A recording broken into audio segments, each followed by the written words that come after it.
Welcome to Health Tech Heroes, where we talk to innovators who are reinventing the DNA of healthcare. Today, we are excited to welcome Jence Garza, CEO of Advanced Health Education Center, AHEC.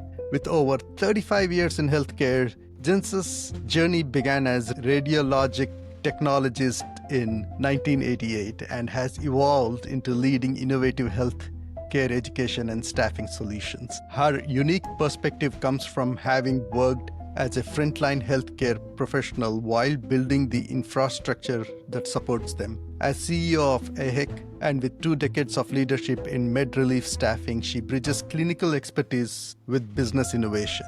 She also serves on the Joint Commission Healthcare Staffing Services Advisory Committee, helping shape industry standards. Welcome to Health Tech Heroes, Jence. Thank you for having me. I'm so pleased you're here today, Jence, and it's fascinating to see that you have technical expertise and staffing expertise, and with the AI, all this comes together. It'll be like super educational for this audience as well. Again, thank you for having me. I'm excited to be here. Let's dive into your origin story. What drew you to healthcare when you started as a radiological technologist? I think I fell into it kind of by accident. The dad who raised me, first off, I grew up in a little bitty town out in the Permian Basin in West Texas. What I guess most, if you're not from Texas, would consider the area, for Friday night lights, oil field type environment. The middle of January of my senior year, my dad had a heart attack. And it was the first time I had ever heard or seen images from a cardiac catheterization. And I was fascinated. And then about 4 or 5 weeks later, a gentleman, it's actually Quinn Carroll, who is now renowned for writing radiology textbooks, was starting the Radiology Technologist program up at Midland Junior College, which is about 50 miles away from where I grew up. And he came in and spoke to back in the Stone Age, they called it honors classes, but today I guess it'd be advanced placement classes in biology. And after he finished speaking, I applied and thought, what an amazing opportunity. It's steady work when you grow up in an economy that can be very up and down based on the price of oil, but you're getting to help people, and it's not a nursing position. It was more technical, and I just loved it from pretty much minute one. And I'm sure it was a big shift when you decided to get into healthcare leadership at some point. I can't say that there was a moment in time that I went, this is it. I want to wear a suit, not scrubs. I want to worry about budgets and not KVP. I had worked in the cardiac cath lab and transitioned out after I started a family. And I think I was just very lucky. I had wonderful mentors throughout my early career who just afforded me some opportunities that maybe otherwise wouldn't have been available. And I was just at the right place at the right time with the right opportunity. And then it just grew. One position grew to the next, which grew to the next. Let me dive into a little bit into the mentorship that you received. Is there anything critical that you remember from those mentorship that nudged you towards leadership?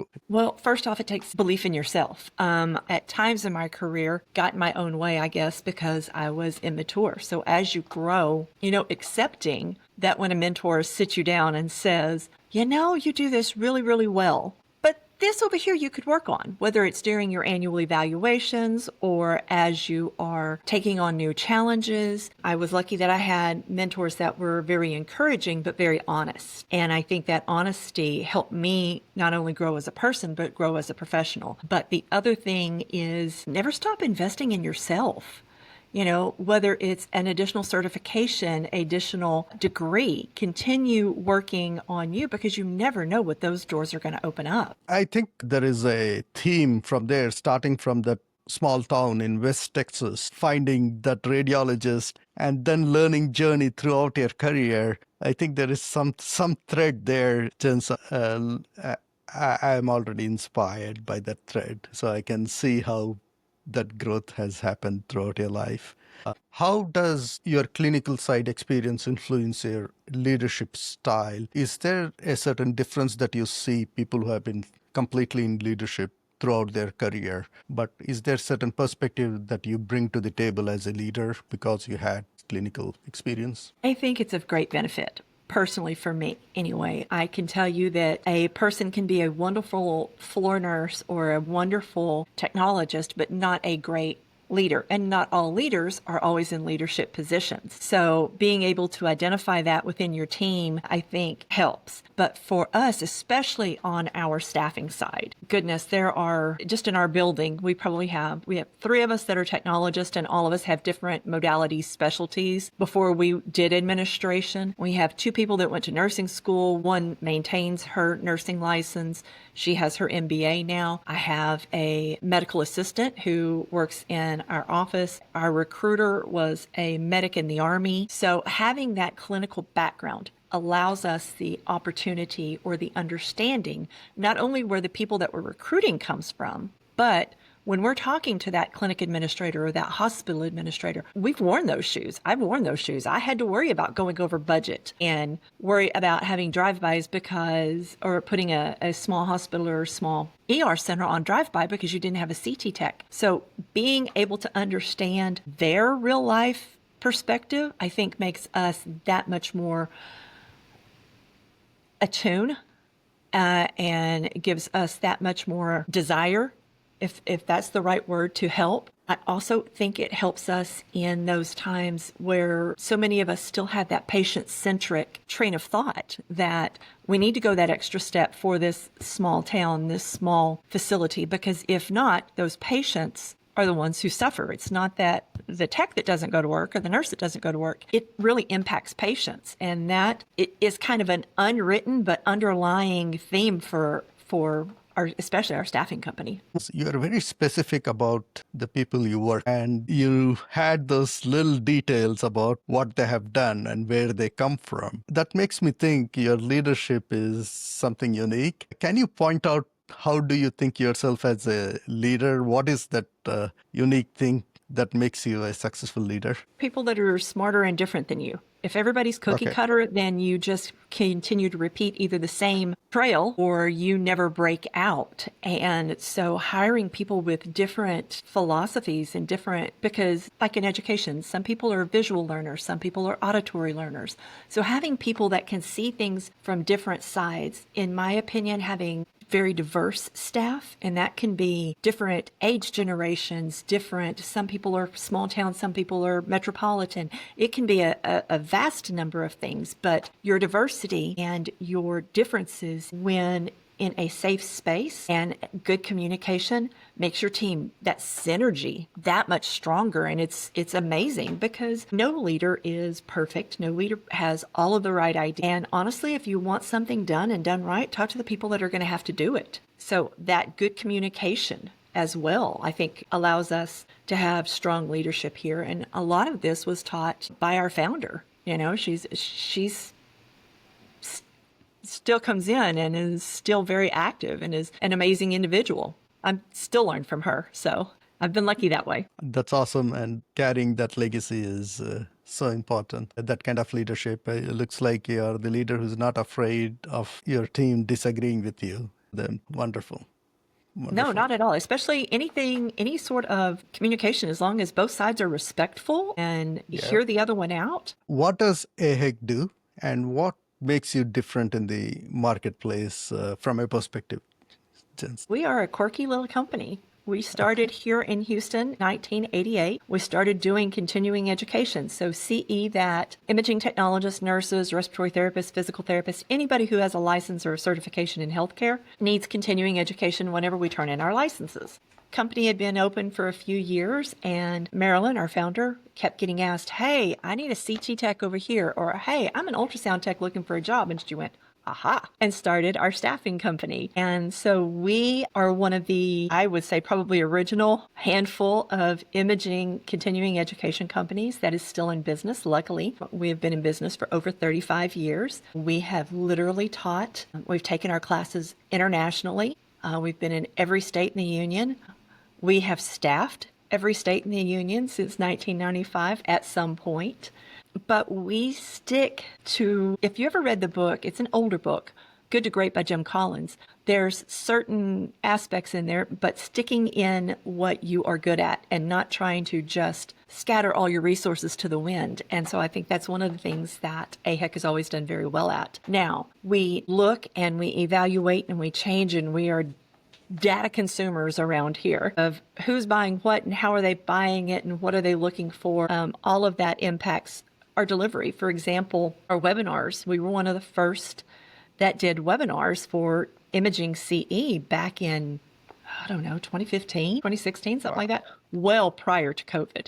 And now it's one of our cornerstones. We were one of the first that attained the Joint Commission certification for a staffing agency in the state of Texas way back in 2006. And so continuing to strive for quality, I think, is what defines both divisions of our company. That's awesome. I see a Trailblazer here. You said that you're a quirky little company. What is the quirky part of it? Typically, most agencies are just that. They're staffing agencies. Okay. But we have a component with the education that allows for. And our education is not just for imaging technologists. For example, we teach cruise ship physicians how to do ultrasound. We have taken mammography to the Middle East. We have done various trainings throughout the world. We've had attendees here in our building from, it's like 67 or 68 different countries throughout our history. So having that impact, I think, for a small company is phenomenal. And so that is a little bit different than some of the others. Also, we like to give back. You said earlier something about partnering, and we take that very, very seriously. We have in our staffing company people that have worked for us for 25 years off and on, which is unheard of in this industry. We do something that is a little bit different in the fact that we like to give back to both those who work for us and those who utilize our services. For every hour they staff with us, we give them tuition credits so they can use those tuition credits to take their CE or have additional training like mammography or CT. So essentially my next question was actually can be perceived as two different pillars, staffing and the education. What is the crosstalk between this? Like, do your staffed members also get this education, or how does it work? Absolutely. Either an individual works or a facility utilizes our staffing services, we give them tuition credits. Okay. And those tuition credits sit in, for lack of a better analogy, a savings account. And they call up and can apply that for classes. And we have several that will give their tuition credits throughout the year, and then the director will call in October and say, hey, we want to celebrate breast health awareness, so we're going to give our mammographers additional CE. So it's benefits that they can give back to their full-time employees. Or, hey, we're struggling finding a mammographer. We found somebody, but she needs training. So they use their savings to train that individual. Or even some of our smaller customers that don't have a CT or a mammography program that is near, they can send their people to training just like you and I are talking. All right. So did I hear this right? Say a staff member A is employed by a company and the savings goes to the company. Staff number B, who's not staffed by you, using that savings. Okay, that's Absolutely. very generous. It's giving back to your customer something that is tangible, and it helps build up the workforce, and having that impact on that next generation or that next to allow them to be able to recruit is huge. So it's partnering with our customers. And for our staff members, they don't have to write a check for their CE. So we're saving them money there, but they can also do the additional training themselves. So if they wanted to learn ultrasound or bone density, they could. So say you probably have two streams of customers coming in, one for as want to get employed and the other stream is getting educated. So do you have the whole package where you can get educated and help them get employed? Most of our customers on our staffing company do require a year experience. What we can help them do is the advanced modalities. It's our CERT program, and it stands for Stackable Education for the Radiologic Technologist, where they can cross-train into CT, or if they're a sonographer, let's say they do general and they need to learn vascular for their work, we can help them with that as well. It's highly beneficial to partner with you if you're an enterprise, but even if you're an individual, it is highly recommended that they reach out to you because you have the whole package for them. All right. See, I said we were quirky. Yeah, There you yes, go. you are trailblazers as well. Any recent wins AHEC had that you're super proud of and close to your heart?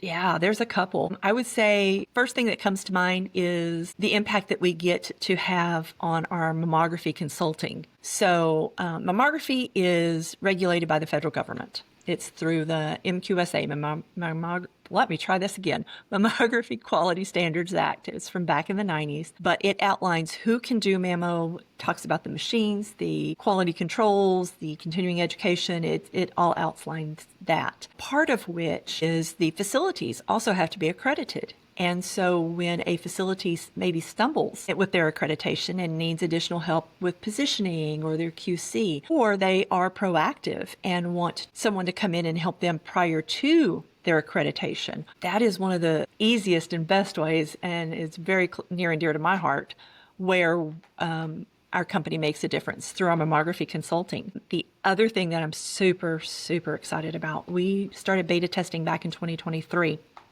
What we call our GROW scholarship, and that's growing radiologic opportunities for women.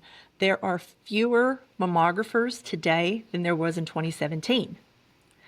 And many more are getting out of the field after COVID. So you have the whole silver tsunami where the baby boomers are aging and Gen X is aging into the group where they need mammograms and fewer people performing them. So we started beta testing and we have trained, I think, 8 now mammographers in Texas, Louisiana, and Arkansas, where part of these hospitals had openings for 18 months and couldn't recruit someone. And we brought them in. The Technologist applied. We brought them in. We paid for their training, their travel, everything. And then their 25 initial exams and then sent them back so that they can make a difference in these communities. And from that, this beta test, we are now launching the AHEC Foundation to be able, hopefully, to do more of this. That's fascinating. I think it goes with your spirit of learning that there is a need here. So essentially, you're not just finding people, you're bringing in them and training and filling in the gaps and creating solutions rather than finding solutions. So again, trailblazer or quirky, a bit of both. I like it. And I like it too. You're hitting heavy in this field. The idea of the GROW Scholarship and the foundation actually came from my business partner, and she's done several other scholarships through different organizations throughout the years. But this one is just, it's the impact and it's in our wheelhouse. And so for us, it's just very, very exciting. Okay. And you said you're just getting started on this, right? And you said 8 staff members making such a big impact. We're hoping to be able to make a difference in more and even more states. Texas is known for better medical facilities than many other states. And there is such a big need there. Then you can only imagine what kind of need we have in other states. I will tell you, when I first moved to Houston and went to the medical center, I thought I was in the middle of Manhattan and it was all hospitals. It was crazy, but yeah, it's a great place. Yeah, and there are other states waiting for this service. I hope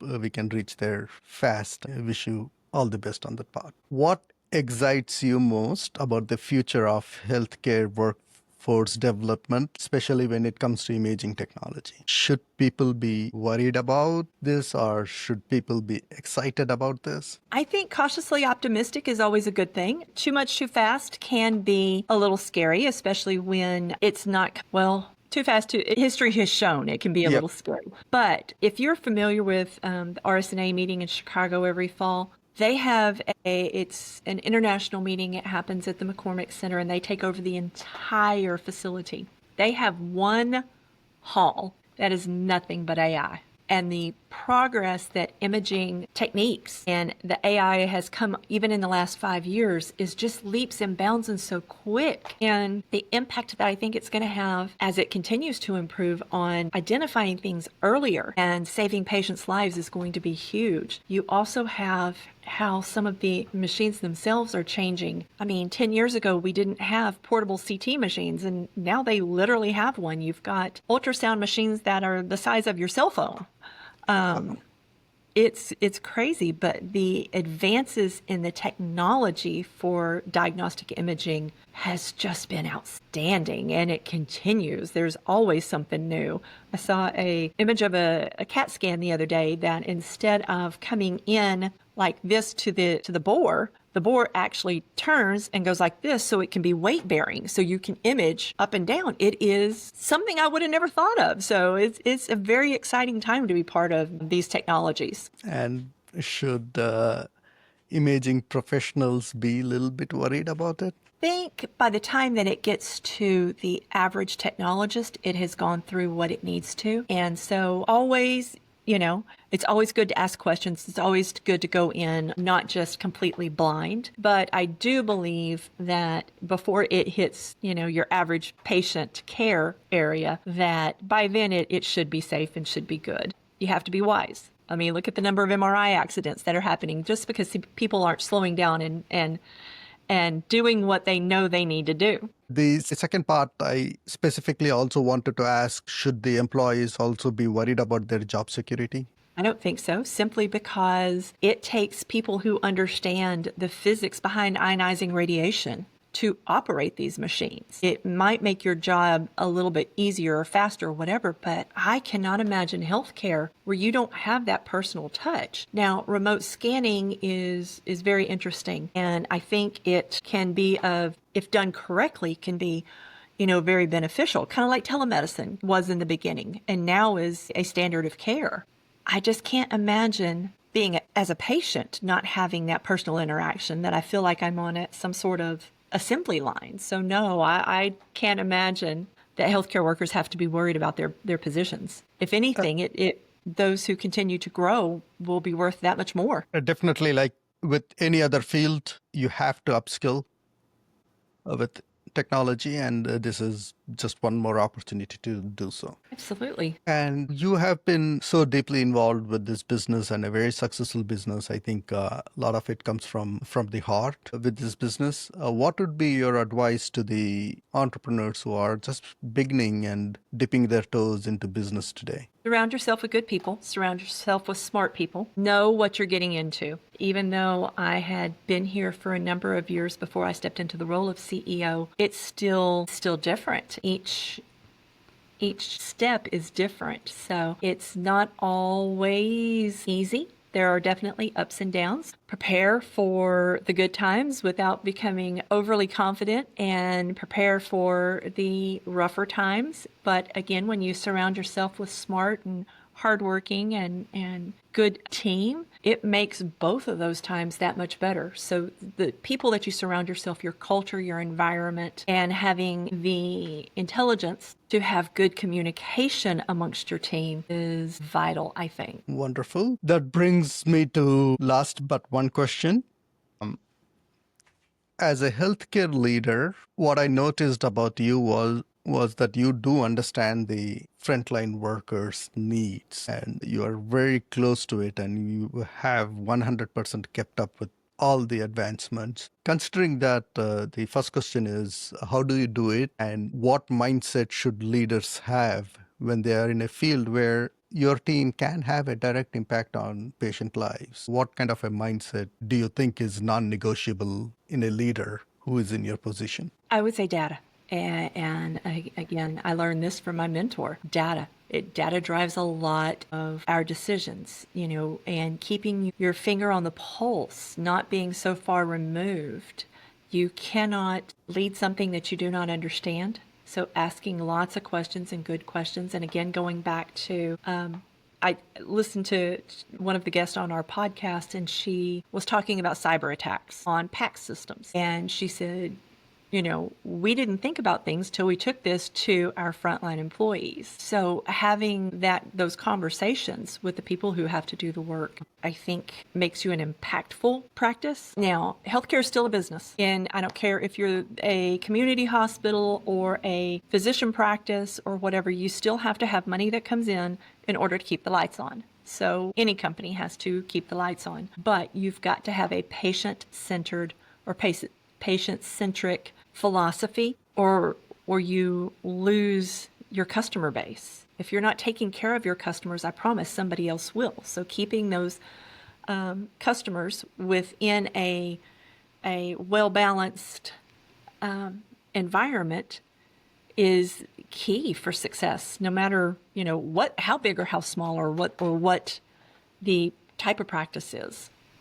Everyone plays a role. If they are a person who answers the phone, doesn't have that friendly voice where your patients feel comfortable, why would they call back a second time? So it's literally from the front door to walking out the back. It's all got to be patient-centered. That's a great advice. That's really good perspective, because for me, sometimes you have to be patient-centric. And even if there is a slight loss of your bottom line, you have to be patient-centric. But what you're saying is those are not two different things. Being patient-centric is your bottom line. That is what is going to help you. So just focus on being patient-centric, and bottom line will be healthy. And good business. Good business practices. Good business. 100. Make sure your books are all aligned. And sometimes in healthcare, that itself is a trick. It can be tough. Yeah, a lack of transparency is prevalent, especially in healthcare, unfortunately. Well, and I think the other thing is sometimes embracing technology, embracing change is also good. Yep. And the conversation with you has been super encouraging, because coming from you,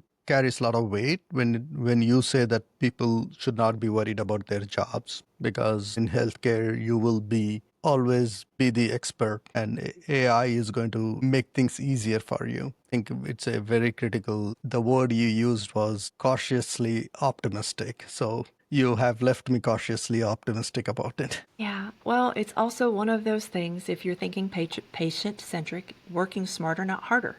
The longer you're there and the longer it takes, the more apt a mistake is to be made. But if you've got a machine that is a 64 slice instead of an 8 slice, it goes faster. You can get the exams done quicker and hopefully get not that there's anything wrong with having an 8 slice CT machine, but if you can get it done quicker and get a answer for that patient, then that's the win-win.